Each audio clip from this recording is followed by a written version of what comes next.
So I figured we have to have somebody here who can actually tell the full story of Menace to Sobriety from the angle that you might not know. This fucking guy right here. The man himself, Dave Johnson, in the building. What's up, brother? Good to see you, man. Good to see you. Good to see you. When you watch this back, we didn't really mean all of that. Jay made all that shit up. So we got the man that we were talking about earlier, Dave Johnson, in the building, surprise guest. And so I want to go back to what we were talking about. Granted, we're kind of rewinding here a little bit, but with you, when you weren't here, we kind of referenced the fact that, you know, you and Doc were playing shows when you first met together. When you first met Menace, what was kind of your first thoughts about the band when you first started doing shows with them? Be honest. Like before I started playing, so we played a couple shows with you and with Menace in a band I was in previously. It's called Half Life, and then the other vocalist actually came across some of OG Menace shit. I think it's Stick Shift Pimp, and there was this old videos, MySpace days, right? Yep. And then so we linked up and did a show. I think we ended up doing a couple shows, and then Half Life fell apart, and then that's when Doc shouted out, I was like, "Hey, what are you into?" And then we kind of linked up from there. Yeah, were you eager to join them? Did you like the sound, or was it something like? It was dope, dude. It was that fucking that rock rap style, you know, that fucking gritty gutter shit. It was hardcore, you know. It was fresh as fuck. Yeah, and that's what I was all about at the time. Yeah. So what we were talking about earlier was kind of how you became the business guy behind everything. So at the beginning of all that, take us through kind of how did you start booking some of these earlier shows that ended up leading to an eventual gathering appearance? Because that's not something, especially at the time you were doing, well, not you, bands were doing a lot of buy-ons. You couldn't just walk up to an artist and be like, hey, I would like to do a show with you like you probably could today. Right. So how did you start building those relationships? I mean, with the booking shows, there was a couple shows that come up at the Alrosa that we wanted to get on. We was like, well, shit. So I ended up, you know, I was the business guy or whatever you want to call it. But so I ended up figuring out who I had to call. They said, well, you got to sell these tickets. That's when we first learned about pay to play shit, right? Yeah. So we did a couple of those. And at the time, we couldn't sell tickets. We would buy them motherfuckers, right? Just because we wanted to play that Mushroom Head show or whatever the hell it was. You know what I'm saying? Yeah. And then we just didn't have the patience for selling tickets. Yeah, we sucked at selling tickets. No doubt about it. Doing a couple of those, I was like, why the fuck can't we do this shit? You know what I'm saying? Why can't we call fucking Joe Bob Steve and say, you want to come play this, and we'll have some bands sell some tickets, and et cetera, et cetera. And then so that's kind of how we started building it, you know, those business relationships. You know, we was grinding it out at first, just pay them for the shit, because that's what you got to do. A lot of people bitch about it and cry about it, but that's what you really got to do to get that foothold in, you know what I'm saying? And then we just rode that shit from there. How did you meet? The fans loved it, and we gave it to them. With ABK though, like how did that connection happen? Because ABK was a huge part of our start, you know what I mean? Okay, ABK. That actually started with my homie Ryan, Murder Bunny is what he's known as in Columbus or whatever. But he had booked an ABK show in this little town called Bell Fountain, and I hadn't been with the group that long. And he hit me up, it's like, hey, I got Anybody Killer coming. So I think I ended up calling Doc or somebody. I was like, hey, you guys want to open up for ABK? He said, Anybody Killer? Psychopathic Records, Anybody Killer? You know, something like that. He said, fuck yeah, get us on that show. And for context, real fast though, at that time, that probably would have been Hatchet Warrior, right? When that album came out. Yeah. That was one of the most. Actually, this is the time ABK was off the label. Okay, so he was taking his break. Yeah. Okay, all right. But at that time, though, like the scene was at its peak at that point. So being able, some people are going to hear this and might not know the history. And we're not trying to make fun of ABK by any standard, but it's just the fact of the matter. Now you play ABK show, it's not that important. But at the time, that's a big fucking deal to get on something like that. Yeah. Right. Yeah.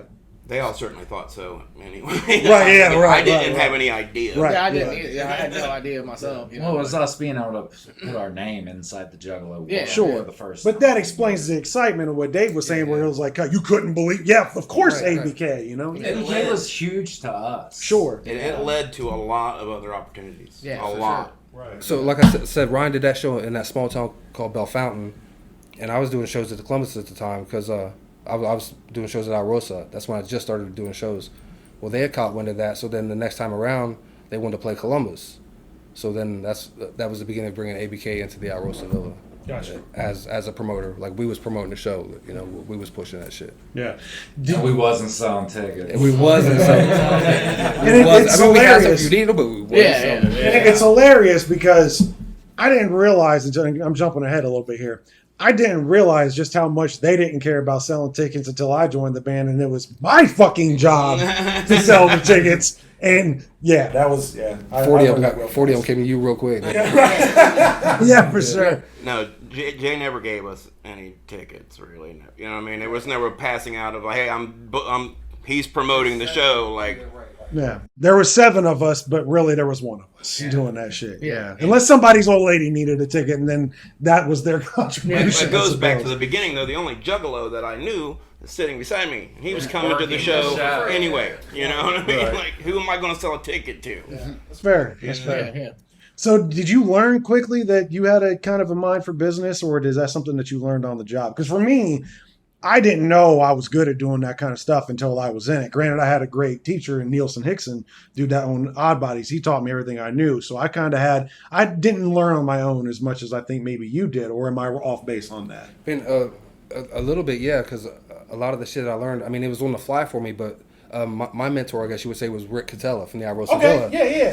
So I know The what it owner, was. for context, Rick was the owner. Okay. Rick was the owner, and he just kind of took to me because I was this dude trying to grind it out, and I think he kind of saw something in that. So then he kind of gave me a little bit of guidance on if I had a question, how'd you make these bands sell tickets? And that was like from show number 1, and he just sat down and was like, I just posted it, and then they hit you up, like kind of like that type of shit. So, and that's exactly how it went. And so that was my teacher on how to work shows and how the contracts work, how riders work and shit like that. What you're responsible for, what you really got to come through with. Yeah. So another thing we were talking about before you came in, we kind of talked about the brewery days. What was your memories from because what we're talking about beer showers, we're talking about damaging equipment. What are some of your memories of those days? The first couple of shows I didn't get it. Like they're talking about the brewery, and I'm just and there was another vocalist in the band, Tank, at the time, and I didn't get it. So we would show up at this bar to load in, up these fucking stairs and shit. And there wasn't nobody there. Like the opening bands were playing, there's like really nobody showed up, and I was like, damn, whatever. But about 30 minutes, 4 minutes played, the motherfucker stacked in, and it tripped me out. Like I didn't know where they came from. But then next thing you know, the bar's full from the front to back, and they're talking about beer showers and people almost going through the window and shit. Like it got live there. They had these big thick ass windows, so you couldn't really, but. The homie Spencer fucking bounced off that motherfucker a couple of times. For sure. And again, for context, a couple of them. For those who might not know, again, this is an upstairs venue. Yeah. And there are windows, and the only thing underneath those windows is a river. Yeah. So if you go through that fucking window, Going down the hill. you're taking a swim. Yeah, right. And it wasn't a short fall either. So that makes it even more dangerous when you really think about what could have happened if a motherfucker ran through that window. But that's how you guys had that shit packed out. It was one of my first. I think it was the first experience where you get paid at the end of the night. You know what I'm saying? Yeah, that's one of the things. They give you some money and shit. And some drinks. So we rode the fuck out of that. But to be fair, that band made that bar a lot of money because Yeah. it packed out for at least an hour and a half. You know what I'm saying? Yeah. For the Menace set a little bit before that. And our people came to get fucked up. Yeah. But there's a lot of great bands in Troy at the time too that rocked that place. I forget Mario's band. What was his? Bunda. Bunda. Yeah. And Combs' old band. Second Rate. Citizens. Yeah. He had bands like that. That it was just like there was a big family in Troy at the time. Everybody went to everybody's shows, and so these guys all knew each other from the punk rock days, rocking with Legbone and shit like that. And so everybody just came out and supported on those type of shows, So were you always? We talked about earlier. Some people in the band were new to underground rap. Others weren't, like Jack and Doc. Were you new to underground rap, or being in Columbus? That was probably a hot spot for underground rap, wasn't it? Yeah, I've been rocking ICP for a minute. Like, So you've been knowing about my first show was the Malenko tour in Columbus. I mean, that was the first show. Like a lot of guys I came on in the Malenko era, but I'd rocked that shit hard since then. So I was already up in the mix a little bit, and these guys were up in the mix out on this end, and it was just worked out like that. Yeah. how did you? Were you the one responsible for getting the band into the gathering? To an extent, yeah. Let's talk about You that. say it's just emails and phone calls, man. I was a persistent Grinding. motherfucker. I'm not lying to you when I say I looked up Psychopathic Records on the fucking like online to find the office phone number and call that motherfucker and flip through and end up talking to somebody and they said it was Joe. This is Joe. I said, this is Dave. I'm trying to get on the gathering. They said, hold on a second. And then that's when I end up with Nathan Extra. I forgot about Nathan Extra. Nathan Extra is the really the dude. Once I got him some music, he was on it. He was like, "Fuck yeah, you guys are playing a gathering." so I come to these after he hit me up. I think the first year we played, we main stage that bitch, right? Yeah. First year. Yeah. I said, "Hey, y'all want to play the gathering?" They're like, "Fuck yeah!" I said, "You want to play the main stage?" I remember that too. It was like, what? That was the moment where I was confused. Like, what's the gathering? We're losing our minds. I remember everybody was like, "Whoa," and I'm like, I don't know what we're talking about. Like, I have no idea what we're talking about. And that was year one at Cave in Rock. So Yeah. Yeah. We already had a discussion about how you guys found the perfect spot and all that, and obviously being backstage with wrestlers and all that kind of stuff. Yeah. What are some of your memories when you think about your time over the gathering? What sticks out of your mind during the heydays of all that? I mean, those days was wild, dude. One of the big things that sticks out was we always took a bunch of water and hot dogs and we sold these like $1 hot dogs. Dave I was a hustling. bunch of water. Back to the consummate fucking We salesman, ran bad businesses businessman. inside of businesses. This is why I wanted Dave here, because never in my wildest imagine would I think we talk about selling fucking hot dogs at the gathering. Energy drinks and shit. We was really the first person that you ever saw at Cave in Rock. Like if you look at the main stage, we post up and left, had a big fucking tent, we Yeah. had grills going. We were at main stage every Boiling night. and Fago and shit like.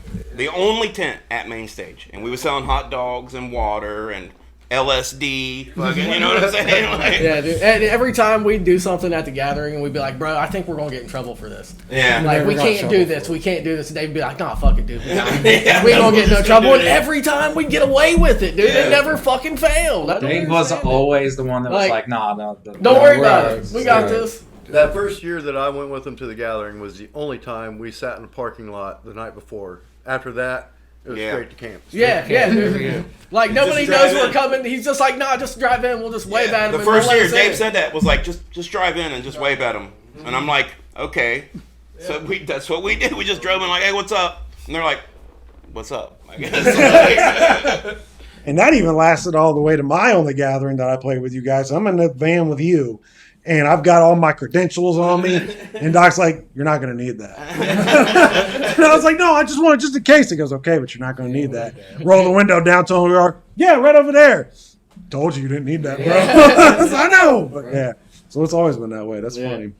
Well, a couple more stories that I want to touch on before we go. Apparently, there's a story of a radio DJ, 106.5 radio, who got in some trouble for playing a song that you guys did called "Coming in Tube First time I Stocks." heard it on the radio was at my house. I was with the ex, and I don't remember. Somebody else was there. We was playing cards, and it came on the fucking radio, dude. And I didn't even catch it all the way. It was like I was like, oh, our song might be on the radio, and I turned it on, and it was fucking on. And I was like, oh, like, you know. Yeah, right. That was amazing. Like, he shouldn't have been playing our song. Probably it was not radio friendly in any way. But he got arrested for other things that happened. Which explains why he put our music on the radio. Yeah, right. First. Fuck. He was definitely He wasn't a doing good a before con that. artist of some sort. He was doing something. Well, I mean, that's not even the only time where we're talking about media and sketchy shit. There's also an interview that I remember you've told me about, Yeah. where you were completely misquoted in this Absolutely. magazine. So let's Rock- touch on that real Should I say the quick. name of the magazine? It's defunct, so it Yeah, doesn't matter. Rock Stars Magazine. Rock was our Stars first, Magazine. our first like publicated interview, and we were super pumped about it. Like they're putting us in a magazine. Had a little demo in there with our song on it and everything. Korn was on the cover. I still got I still have a couple of those. Yeah, I still have mine. Yeah, and I think it must have been me, Dave, and Doc did the interview. I can't remember who. I was in the interview. I know you was in the interview. Yeah. I don't remember who else did the interview. But they asked us a specific question. How do you feel about the legalization of marijuana?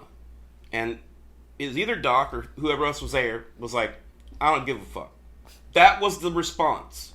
I don't give a fuck. That quote, I don't give a fuck. Move on to something that we give a fuck about.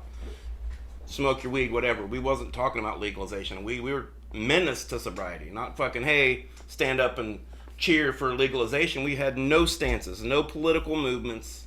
It's not what we were about. We were about good times and having fun. So we never made any political, any statements politically.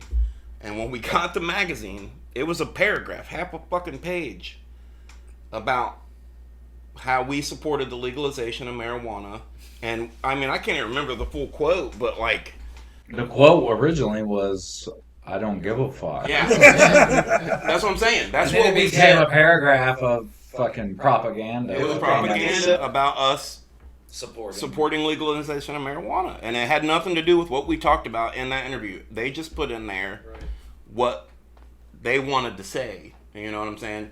Maybe we didn't answer their questions the way they wanted, or whatever. They filled in the blanks. Yeah. Well, unfortunately, that's not the only time something like that's happened to people as well. But over your time specifically, Dave, over your time in Menace, when you think about those days, because when we were talking about bringing you in, me and you were like, it was a big part of my life. Even to this day, you still feel that way. Yeah, for sure.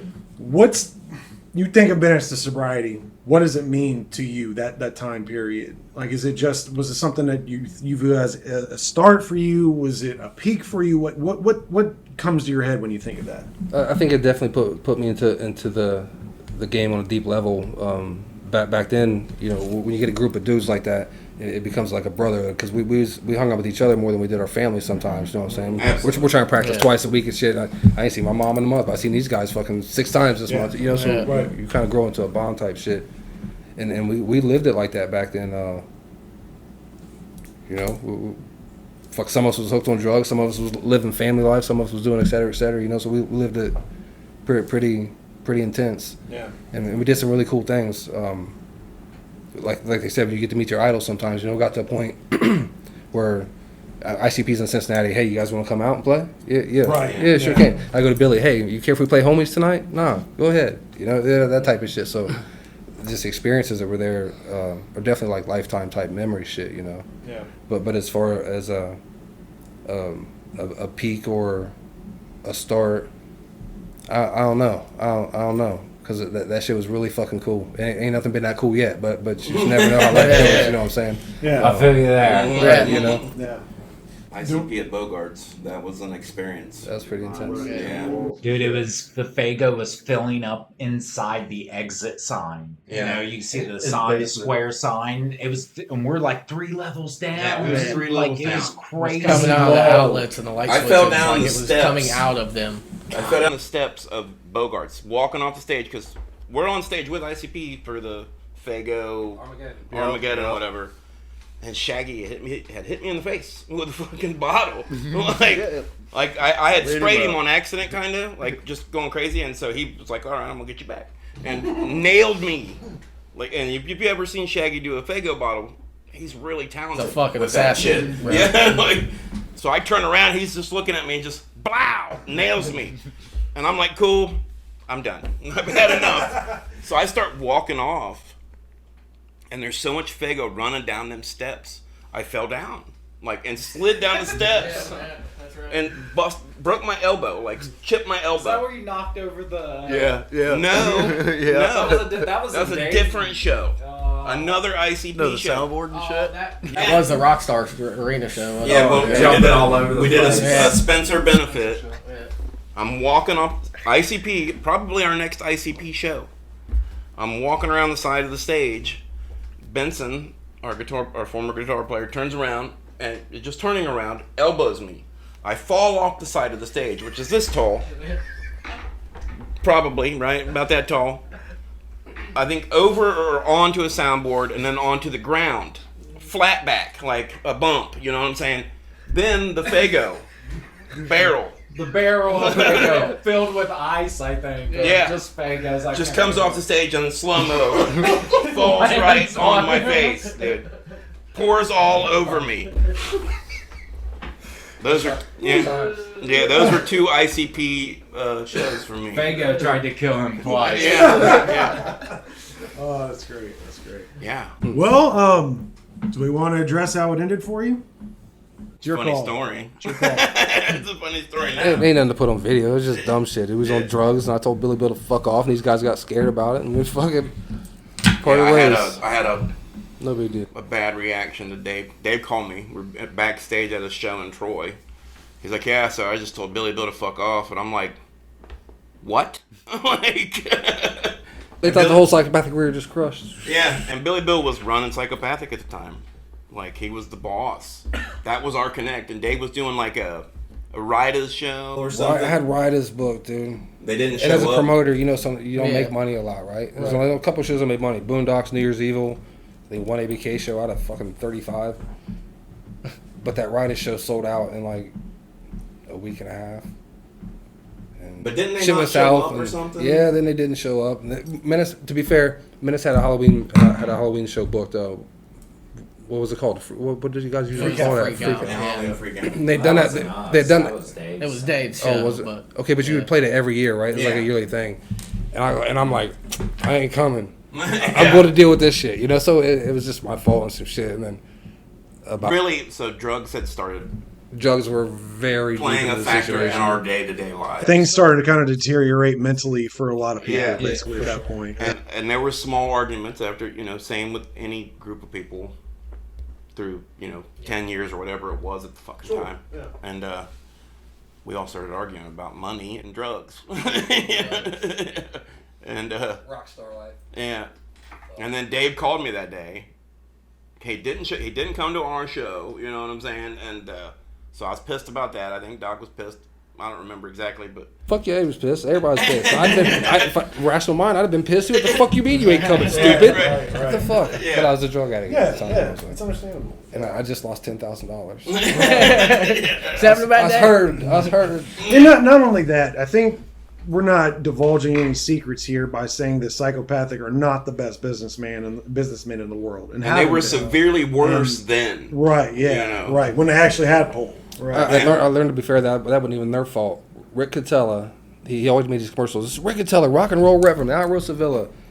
Well, instead of saying Psychopathic Writers, he said Insane Clown Posse. Well, Insane Clown Posse's happened to be playing Promo West venue that night because it was like a Hollow Wicked show in Columbus or something. Mm-hmm. So then Promo West guys hear the commercial and hit up Rick and say, or hit up ICP Psychopathic and say, why are they playing your spot? I thought they was playing our spot. You know, so some shit happened. So then they were worried about their ticket sales. Yeah. They thought since Riders was such a rare thing that it would affect the actual ticket sales for their show. So, yeah, like found out that they got strong armed. You cancel that show, or we're canceling your show. Right. So, Right. All in all, a bad night. all in all, Very bad night. I couldn't tell you what happened at our Halloween freak out show. I have no idea. I don't It's remember. probably a terrible show because our singer wasn't there. Wasn't there. You know, so Yeah.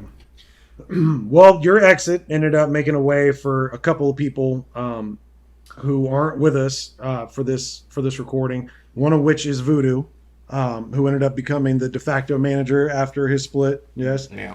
We want to talk about the relationship with how that got started, or It was through Rich. Yeah. the Rich. Like, Voodoo got Rich the job playing guitar, and we didn't even know Voodoo at the time. And Hit us up on MySpace. MySpace.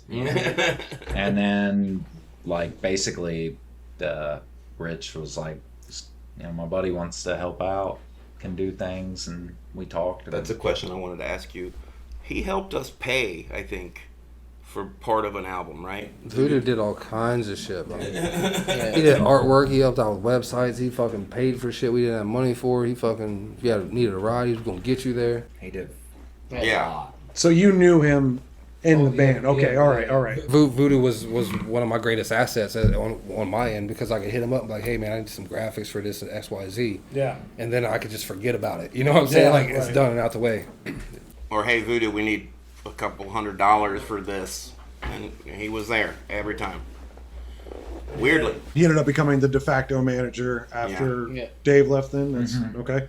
All right. And then also somebody else that entered the fold was Ryan Osorio, is that how you say the last name? Orsonio. Orsonio. Orsonio. How did you guys link up with him? Me again. He was You in again? Pills. He was in Pills of a He was New in Life. Pills. Okay.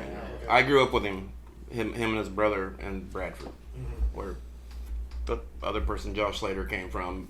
Doc lived there for a short period of time. Like Jack lives there now. So yeah, Bradford, Ohio. The village of Yeah, Bradford, village. Ohio. Yeah, It must be yeah. must put that in there too, so people understand just how fucking tiny that place is. Yeah, Right. Ryan. Yeah, was we his- don't have a traffic light. Yeah, no, not on a traffic light. Ryan was in Pills of a New Life with us as the singer screamer, and he had started rapping. I went to his house, I think, to buy weed, probably something, and he was telling me that he was rapping, and I mentioned it to Doc, and we all kind of laughed about it. Man, you know, Ryan's rapping now. That's crazy. You know what I'm saying? Dave wasn't in the band anymore. We knew Ryan could sing and scream. The Doc was always looking for somebody that could sing. You know? That's what we needed, someone to do the harmonies and shit. Like we were downstairs in Marty's basement. That's where we practiced at the time, and we're down there like messing around for a few. And I was like, you know what? And I just walked him outside, and he's like, "Bust some, the best thing you got. Bust it right now." And he busted it. And I was like, "Oh yeah, it was fire." And I was like, "You got the job." Yeah. This is Okay. that was when he was really trying hard too. Like, I forgot that you came back in. For a couple shows. Yeah. Or something. Yeah, when Ryan was in the band. Because we did a Halloween Freakout. I remember doing a Halloween Freakout. Because we did it. A track on the Spencer show. Yeah. I think that's one of the last shows I did was the Spencer show, probably. I think. Yeah, and we did, because we dressed up as the Riders. yeah. Didn't you do that Riders cover with us? Yeah. Oh, I did. Yeah. Yeah, that was a Halloween Right. freak out. Yeah, It was yeah, a yeah. freak out. I remember Yeah. that now. I forgot we were riders. Yeah. Dude, that was a dope set. That was a dope set. I get every once in a while on my Facebook memories, "We Don't Die" pops up. Because Yeah. we did "We Don't Die," and Yeah. we did a Riders song. Can't remember. Speaking of Yeah. Riders, remember 3-Cut? When it was 3-Cut? Yeah. You on him? At that Riders show, I'd hit those dudes up. I was like, hey, do you guys want to be the Riders for tonight? Like, I almost threw those guys on stage. If you ask them, they was on their way to go buy flannels and everything, dog. Really? I was like, fuck it. Riders rip I people remember off. you I saying do. that I to do me, yeah. remember this I now was too. like, fuck it, Yeah. just- yeah. He was gonna have him like lip sync or something. Yeah. The Riders set, like That's fucking genius. Yeah. Hell yeah. three cut. Three cut. Hold on, wait, time out. You were going to present them as actual, not like, hey, 3-Cut as the Riders. No, No, you were, no. because again, for those who don't know, Riders got face masks on, so Yeah. you couldn't tell who it was. No And there was matter like what. there was like 6 or 7 of them dudes, and they got different sizes. And I was like, We met Smog through three yeah, cut. yeah. Became a good friend. Rest in peace. KFC, obviously. Yeah. That's three cut. I was like, dude, 23. 23. Yeah. Trying to remember people, you know, it's hard to remember all the people that helped us, and like, again, I try to come up with a list of like just a thank you of like It's damn near impossible. It's impossible Yeah. to do it. Right. You know, Todd. You know, I wanted to make sure I said Todd's name, even though I didn't get along with Todd every day. You know, he helped us a lot too. Like he was our driver and fucking drove us the fuck around, like across the country. Yeah. We would be remiss not to bring up Mikey, who you have a relationship. Mikey was Oh, yeah. kind of Mikey became his own character within Mikey the group. Myers, yeah. I remember, look, when he first brought him around, I was like, do not bring that motherfucker around. I was like, he's creepy. Like, no. He's not going to be fucking hanging out with us and shit. And then it's like, I ended up taking him. Right. After yeah. Dave left and shit, I was like, I kind of kept, Mikey around. And then he became. You got more and Mikey more in the stable. divorce. I signed those papers. I should bring up Lynn also from the early period of time. Lynn was the first. Oh, yeah, manager. he Yeah. was the very first Yeah, manager. He was doing it when I When we first were doing the joined. brewery stuff. Yeah. So, Like he was a big help at the very beginning. Paid for Yeah. some shit, I think.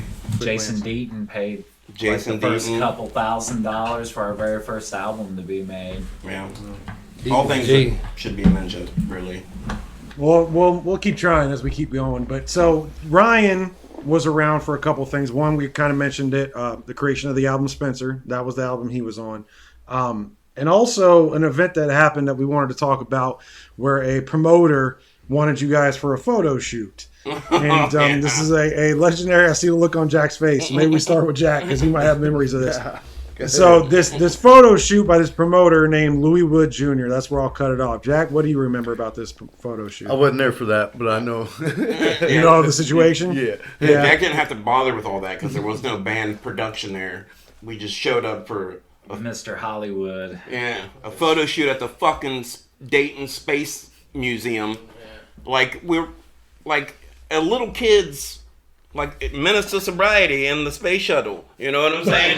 Fucking, Like, no, ours was at the control. Yeah, we was in the control But he panel. had us like staggered, and it was just the dumbest shit Yeah, ever. Big Rich Freeman at the control panel with his afro hanging Yeah. out, you know what I'm saying? Like, Menace to Sobriety, launching shit to the moon. Yeah. Everyone is surely dying on this show. yeah.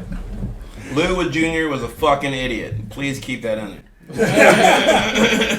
Leave that part off. Yeah, he threatened to sue us if we used the picture because we were like, nah, dude. Like, it wasn't just the picture. There was a bunch of other stuff. Yeah, he sent us the press packet or whatever, and then thought we was gonna use the picture. Half the fucking reason we dropped off the show was because of the stupid fucking picture. He threatened to sue us because he thought we were gonna use this picture, and we're like, we hope nobody ever sees this motherfucking picture. You know what I'm saying? It'd be cool if you could find it. I can see what I can do. Yeah. That's funny. It's terrible. It was terrible. It's terrible. We're fully uniformed and everything. Yeah, we were full button up the whole. Yeah. Trying to be everything. Menace to Trying Sobriety. To be Menace, and he put us in this weird ass, and we had no clue going into this All day. where we were going to our picture because there was multiple artists involved in whatever that show was going to do. Yeah. So there was like all these people were there, and they were all doing it in front of different displays and Him in stuff his like fucking that. scarf, you know what I'm saying? Yeah. Walking around like he's fucking special. Yeah. Like, God damn, he pissed you off. Didn't oh, he? dude, he thought he was a big shot fucking promoter. I had a bunch of bands here at the fucking Space Museum. I'm gonna put on this big show, which nobody ever Nobody even liked him. came to the show. You know what I'm saying? The show was a complete fucking 25 people flop. You know, the people watching the show were the other bands playing the show kind of shit. You know what I mean? We didn't even go. Yeah, We spent like 2 months learning cover songs because you had to play two songs from the Dayton area bands. The show was called Dayton Does Date. Yeah, yeah. I do They remember do that. one of those in Columbus too. Columbus Yeah. type shit. Yeah, Where you get Dude same, has- same type of shit. He's had a terrible reputation in all the circles I run in, including the dude. I'm not trying to dime him out, but including the dude that trained me. The story behind this guy is this guy's dad was a very successful Dayton event planner or something like that, and that's how I know him. Is because the guy that trained me tried to bring him into Odd Bodies for a while. It was a 2-show thing.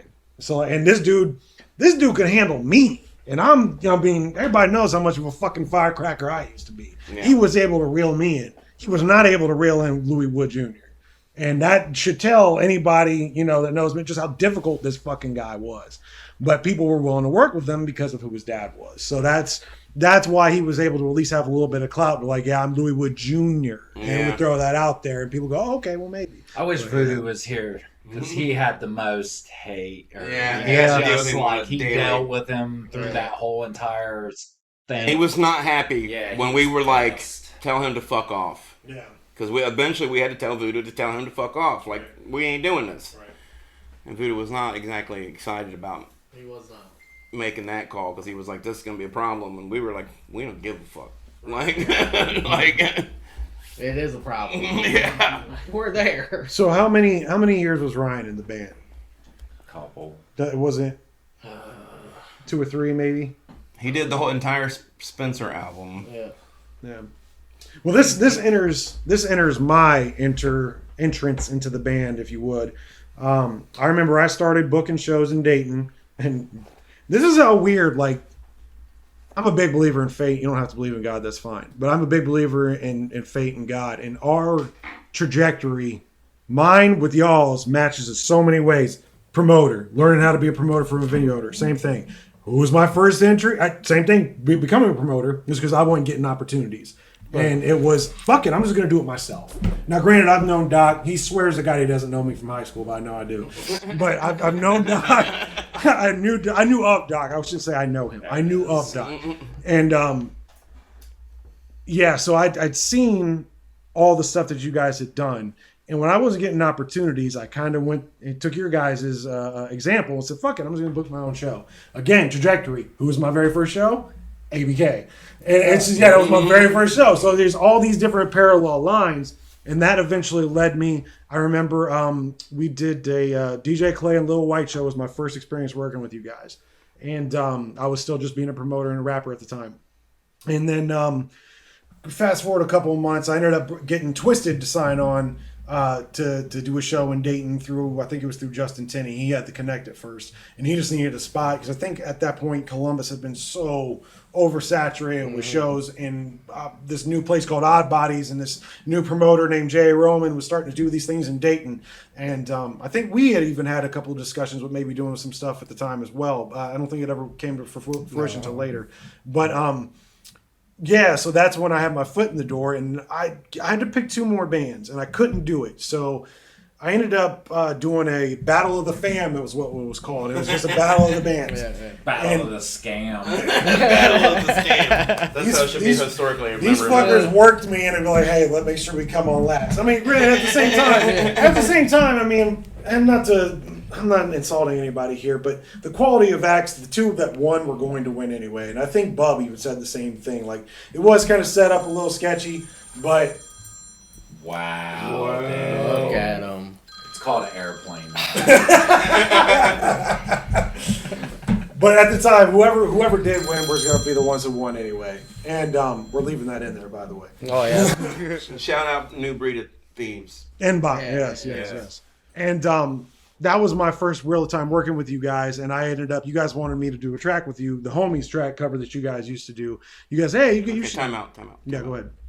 So, we talked about we needed to win this Battle of the Bands.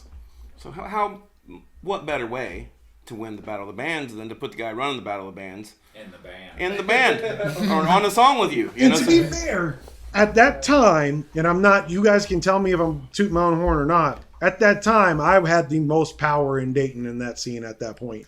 So me being up there was kind of like a stamp of approval, just because I had the connect, I had the venue, I had the end. If you wanted to do an underground show, it was at W.O. Rights. Mm-hmm. If you wanted to do an underground show in Dayton, you had to come through me, motherfucker. Yeah. And so that was, hey, it might have been a small pond, but I was the fattest bitch in that motherfucker. So look, so to just set it up though, we had Dave. When Dave left and Ryan came into the band, the goal was to try to expand our fan base and go to, let's not only do Juggalo shows. Yeah, that's why we wrote It Never. Yeah. So we're putting out Spencer as an album that's not marketed towards Juggalos. Right.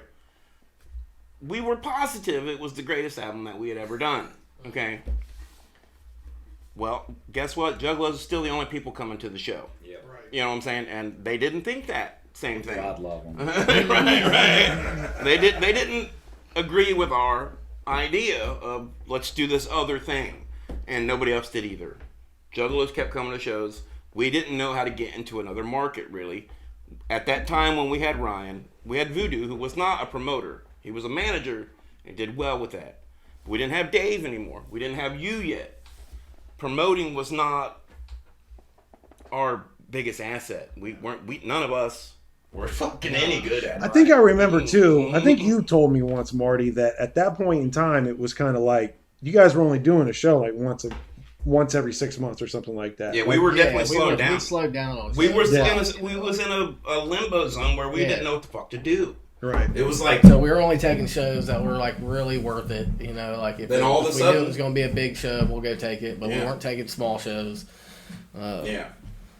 All of a And sudden, basically, it was all offers. Yeah. We weren't going after anything really. Yeah. Maybe Voodoo was in his own time, but most of it was just we were getting hit up and we Right. would take it or we wouldn't. then somehow Doc heard about you doing your shows, and it was like, oh, I'd well, already that's done one of his shows, Yeah. Camp Menace. Right. I forgot about that. Yeah. It was that little local bar. Yeah, there was a local bar called Heck Yeah, and that's where I really started first promoting my own shows, and I did something that was called the Backyard Bash, and I was like, I need acts, so I figured, fuck it, I'll hit you up, and told you about it, and that's how we first met. Was you guys did your Camp Menace set, which it was. That's right. I did that. It was you, and a DJ, right? That was it, or who? I think maybe Ryan was on Was it. it? It was Ryan. Money, wasn't it? It was Money Yeah. and you and me and Ryan.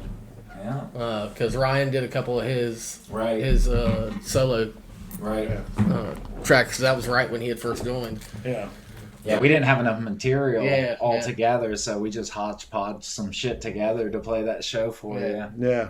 And that's how we had heard about the Twisted Show, and you was talking to us about it, and we was like, let's have Dave or let's have Jay come do homies with us, so we'll do that at the Battle of the Bands, For sure to win because he's the promoter. Yeah. Right. And then, like, he killed it. Yeah. He came in there, like, when you sung that song, it was like, holy shit. Yeah. Like, and that right there in that moment, it wasn't even the fact that we were going to this Battle of the Bands and we were going to potentially win because of you and we're going to get a Twisted Show out of it. But, like, that, in that basement, practicing that song, that was what got you the job. Absolutely. When the job you became- sang, which Yeah. wasn't even like, That was your audition. Because that was always the most important thing, was having somebody who could do some kind of melody behind me. And and you promoted shows. Yeah. So it was like, this motherfucker promotes Going shows. back to what we were talking about with Dave, they needed somebody to do what Dave couldn't do, and ta-da! I'm Yeah. already there. It wasn't what we did, Right, Like, yeah. we wrote fire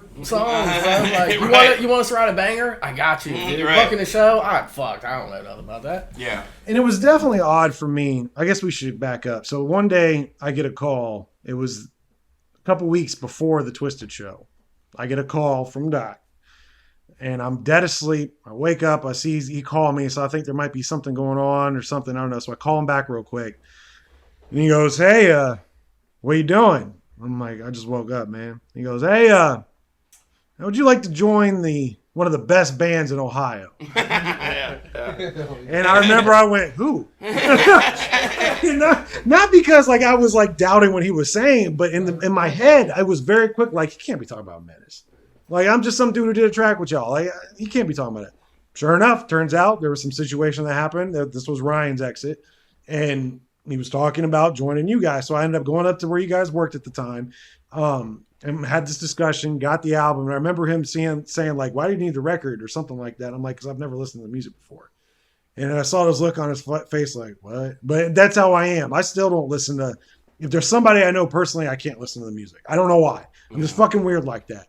So it was a challenge for me to kind of learn some of these songs. And not only that, I had to follow Ryan, which what Dave was saying, Ryan is one of the most talented motherfuckers I've ever met in my life. Between his flow, his scream, immediately I'm like, I don't know if I can do this. Yeah. Like, it was so hard to fill those shoes. And for a while, it was difficult. And It took you a while. It took me a while. Because, here was the advantage that I had joining this band. I never had somebody that was willing to sit down. I'm not trying to assault anybody, but I never worked with anybody that wanted to better me. I only worked with people that only wanted to better themselves. Yeah. Anybody.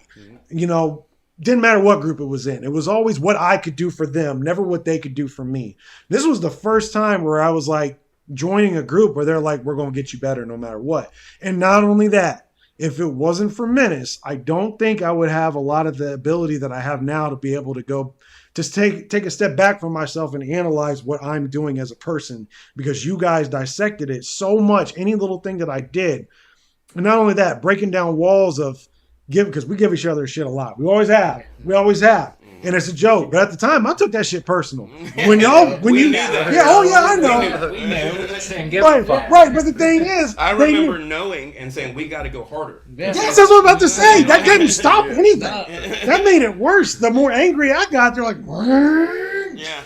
So, but that helped me become a better person in the end, because it helped. We talked about this when we were setting up this episode. Nobody entered Menace and left the same way they came out. Absolutely. Yeah. Not a single person in any way, shape, or form. Sometimes not for the better, but at the same time, for me, it definitely was. And I'm jumping ahead here a little bit, but I'm so glad that Ryan quit, because it turned me into a better person being in this band, being able to experience a lot of these things. And not only that, like, as a musician, I leveled up so much, Yeah, you know, boot camp. working with you and you living here in this house with me, just taking hours. We'd stay up till like 3 a.m. watching wrestling and just talking about how to, you know, hit things. And something, I don't know if you ever told these guys, but Dave actually came here once before during the SummerSlam, and we were talking about how we were going to get him back in the band. And never came to fruition.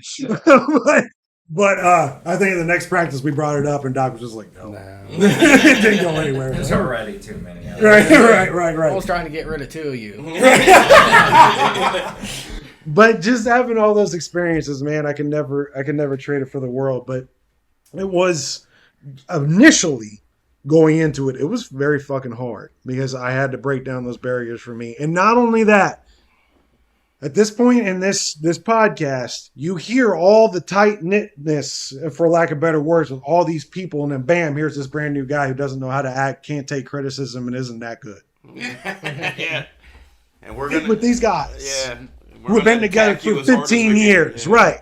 That was very difficult for me, trying to learn all that stuff.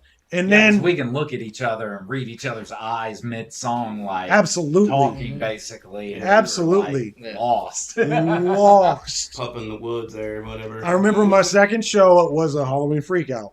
And Dave Church was doing the audio. And the audio was fucking up. Yeah, Dave had he kept fucking up the audio, and he kept doing this, like, keep going. And I'm like, I can't, like, I'm not getting anything out of my microphone. I had forgotten everything I learned. And so at one point I had to pretend my microphone wasn't still working because I forgot all the lyrics. On stage. In front of, like, yeah, it was a packed fucking house too. It was asses to elbows in that bitch, and I'd forgotten everything. And I remember that was my first doc lecture in the van. Afterwards, like, bro, the infamous bro.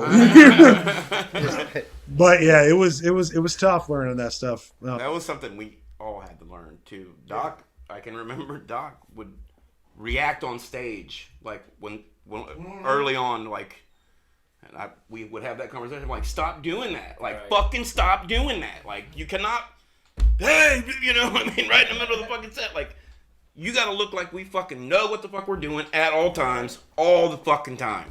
Yeah. His lack of filter stopped him from doing that sometimes, or it's like, eventually he would just turn around and look at me and be like, pour beer on it. Yeah. Fuck, you know, like, what that did eventually lead into was a tour with Twisted called the Spooktacular Horror Show Tour. Yeah.